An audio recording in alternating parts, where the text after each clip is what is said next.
Halo, nama saya Dijaya Dika Putra dari kelas 11 MIPA 1 SMA Negeri 2 Palangkaraya. Dan sekarang saya akan mempresentasikan tentang teks resensi.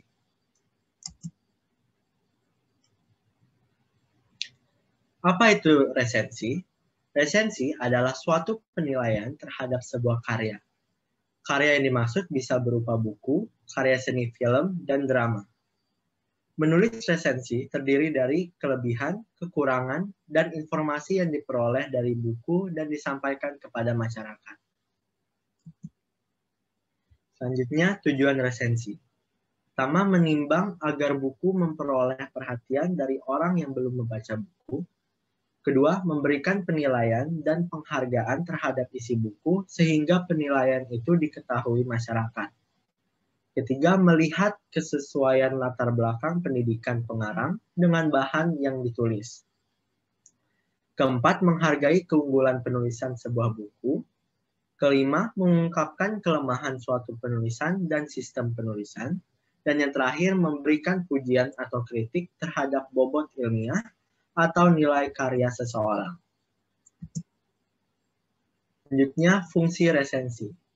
Yang pertama, bagi penulis. Resensi buku bagi penulis berfungsi untuk mendapatkan umpan balik dan saran tentang buku yang ditulis. Bagi penerbit, resensi buku bagi penerbit berfungsi memperkenalkan buku-buku yang diterbitkan, memperhatikan sambutan dan penerimaan masyarakat atas buku yang diterbitkan, dan untuk mendapat umpan balik serta saran demi kebaikan buku yang diterbitkan.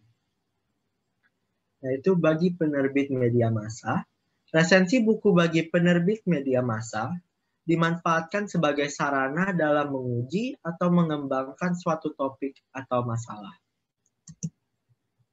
Selanjutnya ada struktur teks resensi. Yang pertama, judul resensi.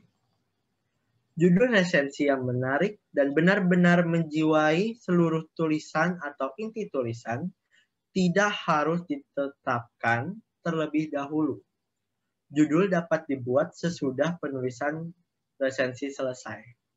Yang perlu diingat, judul resensi harus selaras dengan keseluruhan isi resensi. Yang kedua ada data buku. Data buku biasanya disusun yang pertama judul buku, kedua pengarang, ketiga penerbit, 4 tahun terbit beserta cetakannya, 5 tebal buku, dan terakhir harga buku. Setelah itu ada pembukaan. Pembukaan dapat dimulai dengan yang pertama memperkenalkan siapa pengarangnya, karyanya berbentuk apa saja, dan prestasi apa yang diperoleh. Kedua, membandingkan dengan buku sejenis yang sudah ditulis, baik oleh pengarang sendiri maupun pengarang lain. Ketiga, memaparkan kekhasan atau sosok pengarang. 4, memaparkan keunikan buku. 5, merumuskan tema buku. 6, mengungkapkan kritik terhadap kelemahan buku. 7, mengungkapkan kesan terhadap buku. 8, memperkenalkan penerbit, dan terakhir tubuh atau isi pernyataan resensi buku. Selanjutnya ada tubuh atau isi. Pernyataan resensi buku biasanya memuat pertama sinopsis atau isi buku secara benar dan kronologis. 2, ulasan singkat buku dengan kutipan secukupnya. 3, keunggulan buku. 4, kelemahan buku. 5, rumusan kerangka buku. 6, tinjauan bahasa. Dan terakhir, kesalahan cetak. Dan terakhir, penutup resensi. Penutup resensi biasanya menggunakan bahasa penekanan tentang pentingnya buku tersebut agar dimiliki atau dibaca oleh siapa dan mengapa harus memiliki atau membaca buku tersebut. Selanjutnya ada analisis kebahasaan teks resensi. Yang pertama ada istilah. Istilah adalah kata atau gabungan kata yang dengan cermat mengungkapkan makna konsep, proses, keadaan, atau sifat yang khas dalam bidang tertentu. Istilah khusus adalah istilah yang digunakan untuk bidang tertentu dan pemakaiannya hanya dipahami oleh orang yang berkecimpung dalam bidang tersebut.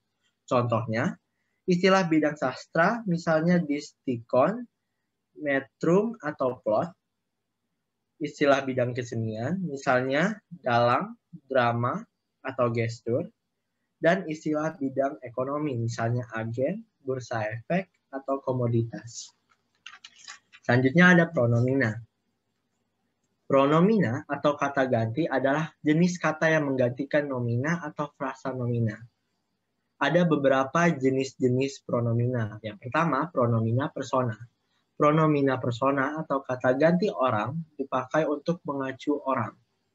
Pronomina persona dibagi menjadi beberapa jenis lagi, yaitu pertama pronomina persona pertama, kedua pronomina persona kedua, dan ketiga pronomina persona ketiga.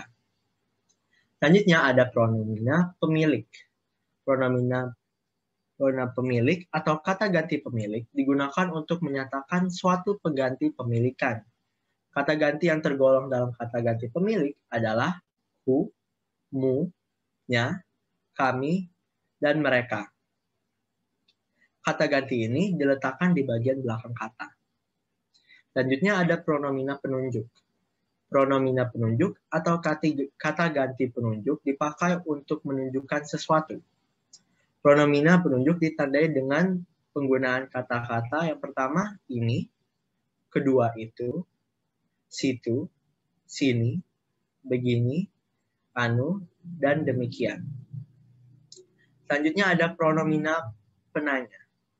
Pronomina penanya atau kata ganti penanya digunakan sebagai penanda pertanyaan.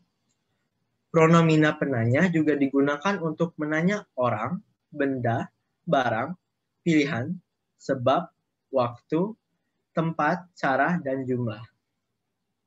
Pronomina penanya ditandai penggunaan kata siapa, apa, mana, mengapa, kapan, apabila, atau bila mana. Selanjutnya pronomina penghubung. Pronomina penghubung atau kata ganti penghubung digunakan sebagai penghubung antara induk kalimat dan anak kalimat. Contoh kata ganti penghubung adalah yang. Kata ganti penghubung ini sering ditemukan dalam kalimat majemuk. Setelah itu ada konjungsi. Konjungsi adalah kata tugas atau penghubung yang berfungsi menghubungkan dua buah klausa, kalimat, atau paragraf. Konjungsi yang sering digunakan dalam resensi adalah A. Konjungsi koordinatif, misalnya dan, atau, tetapi. Setelah itu ada juga konjungsi subordinatif, misalnya jika, agar, atau meskipun. Selanjutnya konjungsi korelatif, misalnya baik maupun, atau bukan melainkan. Setelah itu ada konjungsi antar kalimat, misalnya sebaliknya, di samping itu, atau selanjutnya. Setelah itu ada ungkapan perbandingan. Ungkapan perbandingan digunakan untuk mengamati kesamaan dan perbedaan pada dua hal berbeda. Ungkapan perbandingan biasanya ditandai penggunaan kata daripada, sebagaimana, demikian halnya, atau berbeda dengan. Selanjutnya ada kata kerja material dan relasional. Kata kerja material menyatakan kegiatan fisik atau proses, misalnya makan, minum, membawa, berbicara, melamun, bertepuk tangan, mendengarkan, menunggu, dan bertanya. Sementara itu, kata kerja relasional berfungsi membentuk predikat nominal dan membantu memperjelas predikat. Selanjutnya, langkah-langkah penyusunan resensi secara umum. Yang pertama, membaca dan memahami isi buku yang akan diresensi. Kedua, membuat judul resensi dengan menarik dan benar-benar dapat menjiwai seluruh inti tulisan. Ketiga, menyusun data buku berupa judul buku, nama pengarang, penerbit buku, tahun terbit, cetakan keberapa, dan ketebalan buku. Keempat, membuat pembukaan. Pembukaan dimulai dari perkenalan, membandingkan dengan buku yang sama, baik yang sudah ditulis oleh pengarang sendiri maupun oleh pengarang lain, memaparkan sosok pengarang, mengulas sedikit tentang keunikan buku, merumuskan tema buku, memberikan kesan buku, mengenalkan penerbit, dan membuat pertanyaan dan membuka dialog atau diskusi. Yang kelima, membuat isi atau tubuh berupa pernyataan resensi dari sebuah buku dan biasanya terdiri atas sinopsis, ulasan singkat tentang poin utama dari isi buku, serta keunggulan dan kelemahan buku. Dan terakhir, membuat penutup resensi buku. Penutup resensi biasanya menggunakan bahasa penekanan tentang pentingnya buku agar dimiliki atau dibaca oleh siapa dan mengapa harus memiliki atau membaca buku tersebut. Selanjutnya, langkah-langkah menganalisis pesan yang terdapat di dalam novel dan buku kumpulan puisi. Yang pertama, cermati pesan yang Anda temukan. Yang kedua, temukan bukti pendukung berkaitan dengan pesan tersebut. Dan yang terakhir, Anda menganalisis pesan dalam novel dan buku kumpulan cerpen dengan mengaitkan peristiwa yang terjadi dalam kehidupan sehari-hari. Setelah itu ada syarat dalam mengulas buku. Ada beberapa syarat yang harus kita penuhi. Yang pertama, ada data buku meliputi nama pengarang, penerbit, tahun terbit, dan tebal buku.